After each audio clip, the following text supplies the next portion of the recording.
Hey, welcome to another episode of Taste of Grace. Today we're going to be making some maple pecan scones. The original recipe is the jail scones recipe from the Parchment cookbook, and it's a maple walnut, but we just don't need enough walnuts to be making walnut stuff. We're going to use pecans. Okay, so I'm going to do a gluten-free version, which means I'm just going to be subbing out the all-purpose flour for a gluten-free 1-to-1. I like Bob's Red Mill. I've used the King's flour before. I haven't ever used the cup-to-cup, but I would expect any 1-for-1 to be able to be transferable like that. So I got my stand mixer here.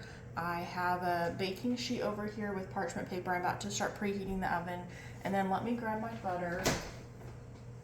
Let's see. Oh, that's not enough.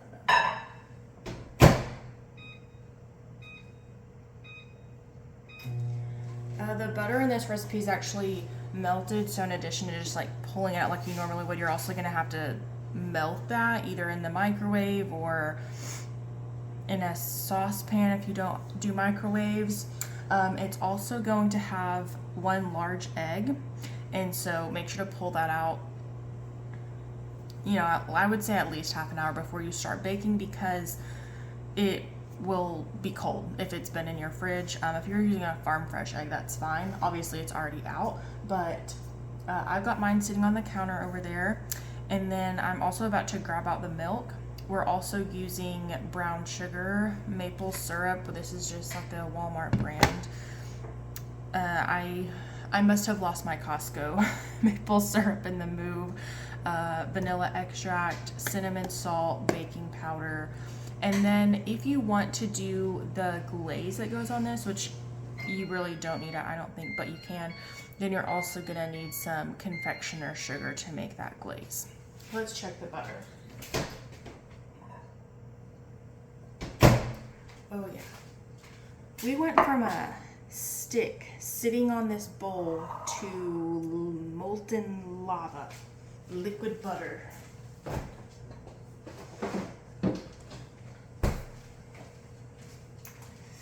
Okay, so to get started, I'm going to start by mixing my dry ingredients, and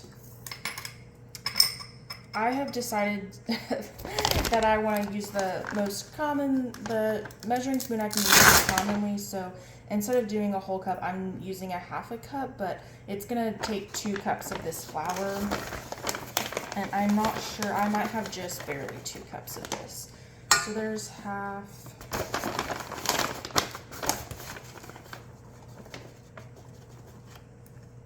1.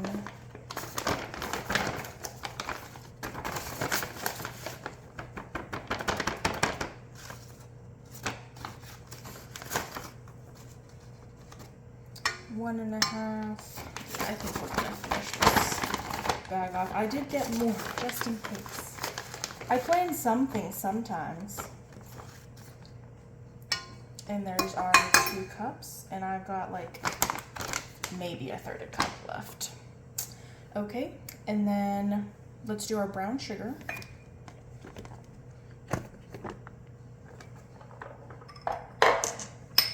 And this is gonna be a 1/4 cup of brown sugar, and I am actually using just a 1/4 cup measure, and that's like lightly pressed in there. Okay. And then we're gonna do our baking powder, which is a whole teaspoon. So I'm using a half a teaspoon measure, so I've got a half and a 1. And I'm gonna go ahead and lower this and start stirring that together. Not in the mixing on any of the numbers, but just stirring. That's really because I'm using a stand mixer. If you were using this in a mixing bowl and were using a regular whisk, you could probably wait to whisk until you've added all of the dry ingredients. Okay, so there's baking powder. Now I'm going to do a half a teaspoon of cinnamon. That may seem like a lot, but honestly, you really don't taste the cinnamon in this. You taste a lot of the maple syrup. Okay, and then we're gonna do 1/4 teaspoon of salt. Let me grab a paper towel quick to wipe this up.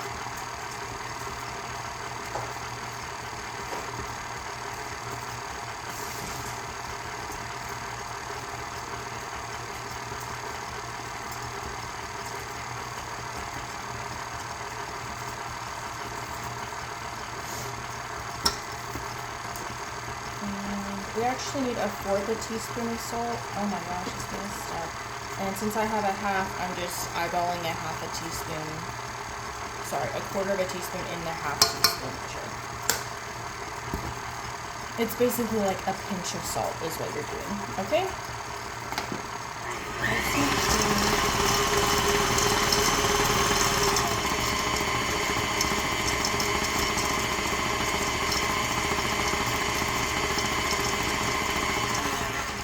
I think I have some clumps of brown sugar in here, but they should combine and start to dissolve once I start adding in liquids.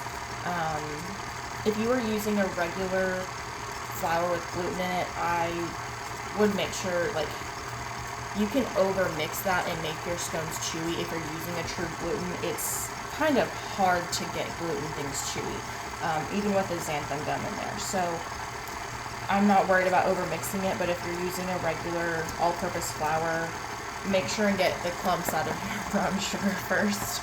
Okay. I need to preheat that.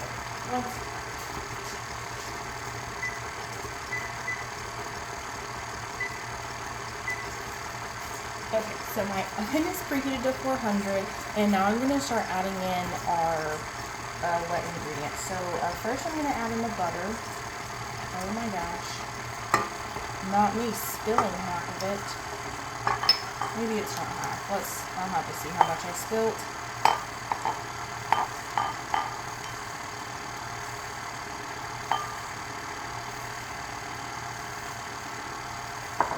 If you've watched any of the previous episodes of Taste of Grace, then you know this is not my kitchen, and these are not my kitchen utensils, and sometimes they don't work like I think they're going to, just because I'm still not, they're not an extension of my arm like mine are.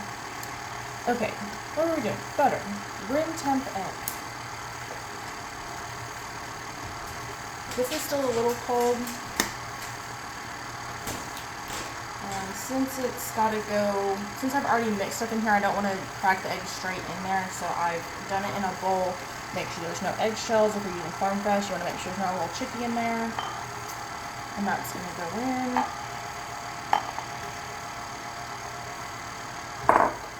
Okay, let me throw this away and wash my hands real quick.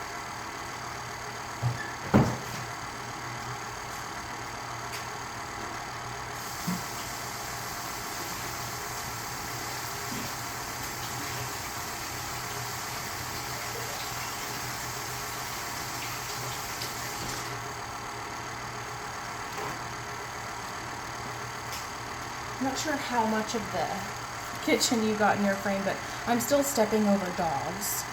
Okay, and then we're going to do 1/2 cup of whole milk. We're using the A2 milk, which is easier on digestion.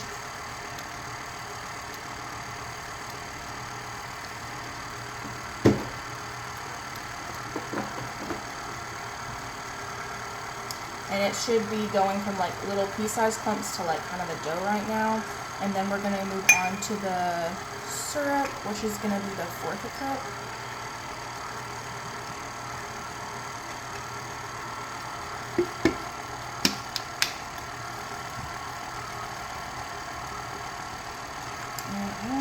I think I have to use them for the glaze later. So I don't want to stack those yet. And then we're going to do vanilla. We're going to do a whole teaspoon of vanilla, so it's going to be 2 of these 1/2 teaspoons.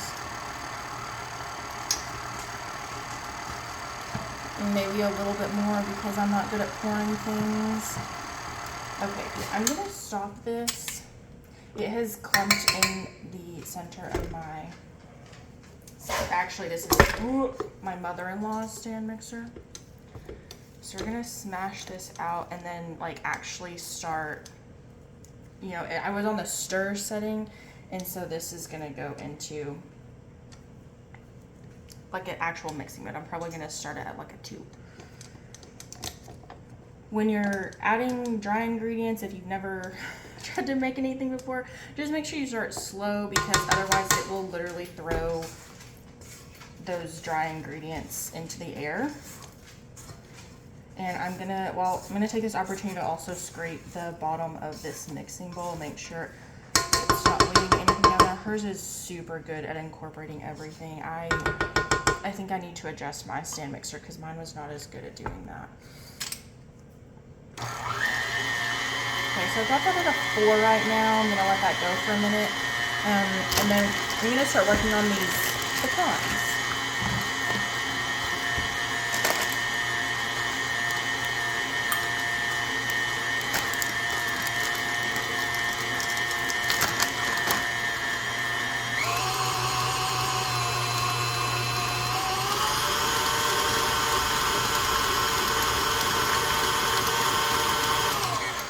Okay, so what I just did there is I noticed that it was pretty much already mixed in, but in order to basically ensure that everything is put together, I sped it up, and it'll actually get to a speed that it starts throwing what's on the beater to the outside of the bowl and pulling it back in. And so I think I actually saw a chunk fly somewhere. I'm sure our scavenger mini Aussie will find that at some point.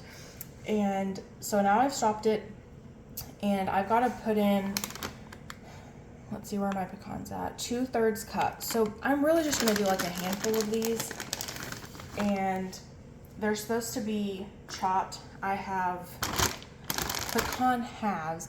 So what I like to do is just put them in a plastic bag and like smash them a little bit.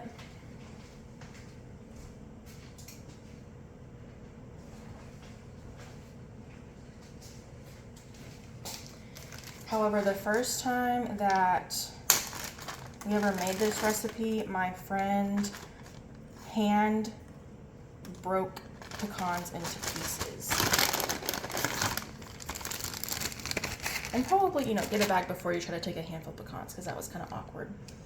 And I'm gonna, everyone's hands feel different. You could like pull them out, crush them, or if you were just buying, you can buy chopped pecans.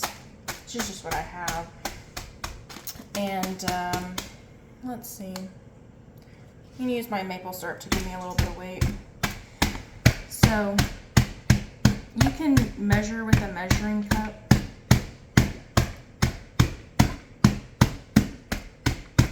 Either by scooping out the chopped pecans or chopping them with your maple syrup in a bag and then measuring them. So let's see how many we've got here.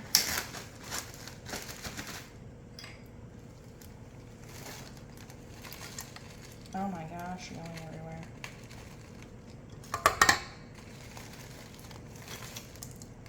Yeah, so that's gonna be, I'm gonna go ahead and dump these in. I feel confident that I've got 2/3 cup.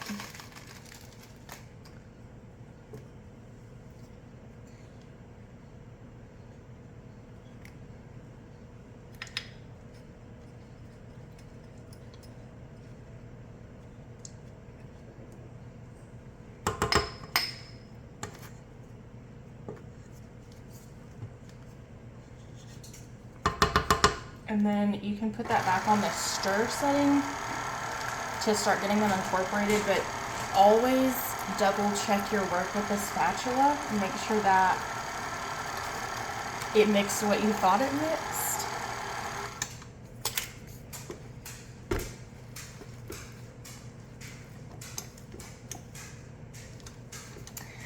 I'm not gonna be making the glaze today.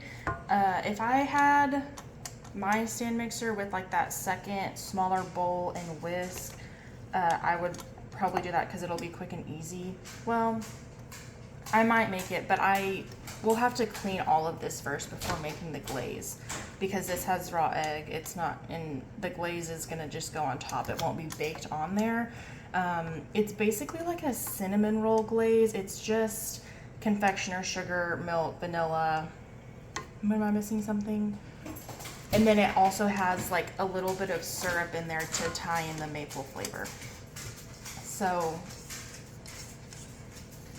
you really don't have to, seriously, they're so sweet. You really don't have to have it.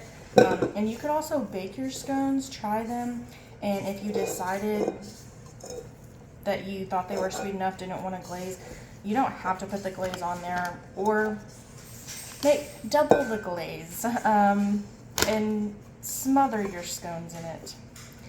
Okay, so the stand mixer did what I thought it did.